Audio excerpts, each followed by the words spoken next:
आत्मा की शांति की दुआ जरूर कीजिएगा। ये बेबस माँ है जिसने 24 साल का अपना बेटा जो है वो खोया है। ये तस्वीर जो है सुनील की है, जो 24 वर्ष का रियासी का रहने वाला है, मगर बड़ी ब्राह्मणा के इलाके से उसका शव जो है संदिग्ध परिस्थिति में मिला है। माँ का बुरा हाल है, ये बहनें उनकी साथ है। की होया तुमने मुंडे? सर जी मैं कोई पता नहीं, मैं कल फोन आया पुलिस थाना का फोन किया उन्हें कि सुनील तुंदा मुंडा है। मैं हाँ जी। आख लगे कुछ बंदे कन्नै गल कराओ। मैं बंदा कोई नहीं है मेरे को, मैं ही हाँ।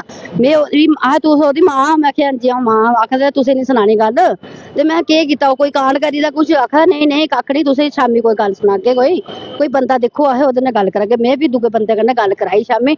उ'नें फोटो भेजिया मिगी, वीडियो भेजी दी पूरी जागते दी मेरे कोल, मेरे फोनै विच पेई दी। बस भी इन्ना ही पता लग्गेआ ते आखदे भाई असें कोई पता नहीं है, तुसें कल पता चल गया कि कि'यां मरेआ है कि'यां नहीं मरेआ। मेरा बच्चा आपे नहीं मरे दा, मेरा बच्चा मारे दा कुछ सर। मेरे बच्चे गी ना कुछ मारे दा, मिगी कोई पता नहीं। मेरा बच्चा कम्म करदा था, दिहाड़ी लांदा था, ढिड पालदा था अपना। ते मेरे कन्नै उसने बड़े चिर होया नहीं करदा गल। मैं उसी गाला गुला कड्ढदी रौंह्दी थी, मेरे कन्नै उसने गल नहीं कीती है। अपनी भैनू कन्नै गल करदा था, उसने अपनी भैनू गी फोन करदा था। आखदा था दीदी एक दिन तुसें मेरी डेड बॉडी लब्भनी, मिगी नहीं पता चलेआ दा बच्चिया मां कि'यां सनाई ओ बच्चा बच्चा मां एकले नहीं छुड़िया चाया ओ बच्चे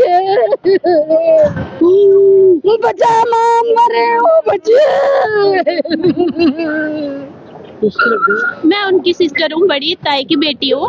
और शाम को मेरी कजन ने मुझे फोन किया 8:30 बजे कि बोलते ऐसे ऐसे सुनील की डेथ हो गई है। और मैं सुबह की इधर 7 बजे की हॉस्पिटल में आई हूँ। मैंने जाके देखा, मैंने बोला पहले मैं उनको पहचान लेती हूँ कि भाई है मेरा चाहे कोई और है। अभी मैंने उनको देखा कि वो मेरा भाई था, बस अभी हमें कोई और ज्यादा पता ही नहीं है। अभी रियासी में कहाँ रहते हो? रियासी हम बलदानू में रहते हैं। ये यहाँ कब से काम कर रहा है? इनको 2-3 साल हो गए। इन्होंने प्राइवेट ही काम करते थे, कभी फैक्ट्री, हाँ जी, ठेकेदार के साथ, कभी कंपनी में, कभी कभार मिलते थे हमें। अभी कोई 2.5 साल हो गए, अभी वो मिला ही नहीं वो इधर आए थे। अभी बड़ी देर हो गई है कि हमारी उसके साथ कोई भी बात नहीं हुई है। लगातार ये जम्मू में ही रहा है? हाँ जी, लगातार ये जम्मू में ही रह रहे थे। काम कर रहा था? हाँ, वो भी नहीं इतना पता था कि आते जाते कोई उनके फ्रेंड मिलते थे, हम पूछते थे सुनील मिला? हाँ बोलते हाँ बड़ी ब्रह्मणा में है। कभी ऑटो के साथ होता था, कभी कंपनी में काम करता था। बट नंबर सर बंद फैक्ट्री दस्सा दे, बंद फैक्ट्री 2 कमरे न, ओहदे विच अंदर पलाली पाई दी, जेहड़ी पलाली होंदी पलाली दे विच ओह लटाए दा उत्थे तार गले लपेटी दी, तरताने कन्नै टंगिए रखे दा मेरा बच्चा नहीं है मरदा दा। ये मेरे बच्चे कटरे भी काम कीता। वाह मैं आख्या बच्चा कोदे राजी रो में सुख शांति बच्चा मैं ये के सुनाई होए। कितने बच्चे हैं? इनके दो बेटे एक बेटी है, और बेटी की शादी हो गई है। लड़के दोनों अनमैरिड है। दूसरा यही? हाँ नहीं, दूसरा भैया ट्रक चलाते हैं, छोटा है इससे, ये बड़ा है, इससे बेटी बड़ी है।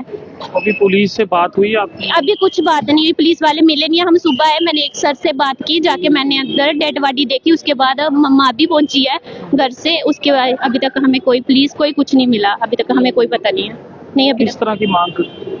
हमें इंसाफ चाहिए और कुछ नहीं। अभी हम ऐसे किसी को कुछ भी नहीं बोल सकते हैं कि अभी जब तक हमें पता नहीं चले। छोटी सिस्टर आएगी जो रियल इनकी बेटी है, अब पूछते हैं जो पुलिस वाले ने उनको कॉल की क्या हुआ, कोई दोस्त मिलेगा उसका तो अब करेंगे। हमें इंसाफ चाहिए और हमें कुछ भी नहीं चाहिए। ये बेबस माँ जो है उसने 24 साल का अपना जवान बेटा खोया है। एक फैक्ट्री में संदिग्ध परिस्थिति में वो पड़ा हुआ था। परिवार के सदस्य यहाँ पर आए हुए हैं। किसके लगते हो? साढ़े भरा ही मुड़े ये पता लग्या कल कि उत्थे मारिया कुछ ने, पता नहीं किया आगे कोई पता नहीं सानू असीं इंसाफ भी मंगना चाहते। इंसाफ हो कि गल हुई, के वजह हुई, क्यों मारिया, किस वजह पिछले मारिया। घर नहीं आंदा? घर भी आंदा कि ये कम नहीं करता, घट बद ही आंदा घर। हाँ ये को उत्थे कम करदा, ध्याड़ी छुड़ी लांदा हम जाना असी गए ते गलत काम वो नशा जहाँ करदा। अस क्या किसी ने कोई करदा जाना। बाकी असी चाहने कि इंसाफ होना चाहिए। उसने कि'यां मारा कि'यां ने मारा, भगवान दे तारा पलटी दी बच्चे मेरे बच्चे।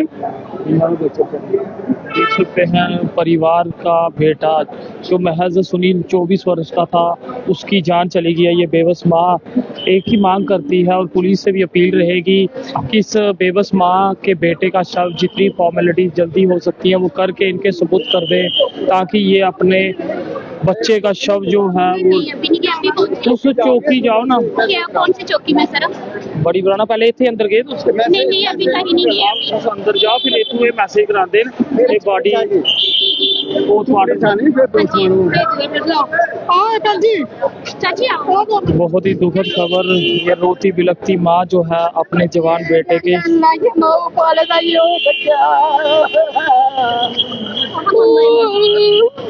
बच्चे मावी कदे लिए जाया हो बच्चा। दुखद रहता है जब जवान बेटा जो कि माता पिता का सहारा होता है वो अब इस दुनिया में नहीं है। साथ के साथ वीडियो को शेयर कर दें। पुलिस से भी अपील है, डॉक्टर से भी अपील है कि जल्द पोस्टमार्टम करके इस माँ के सुपुत्र उनके बेटे का शव कर दे, ताकि रियासी जो है अपने बेटे का शव लेके जल्दी पहुंच सके, क्योंकि पूरा दिन जो है वो बीत गया। देखते रहिए के चैनल। मुझे मोहिंदर जीत सिंह और मेरे कैमरा पर्सन रघु को दीजिए इजाजत। नमस्कार।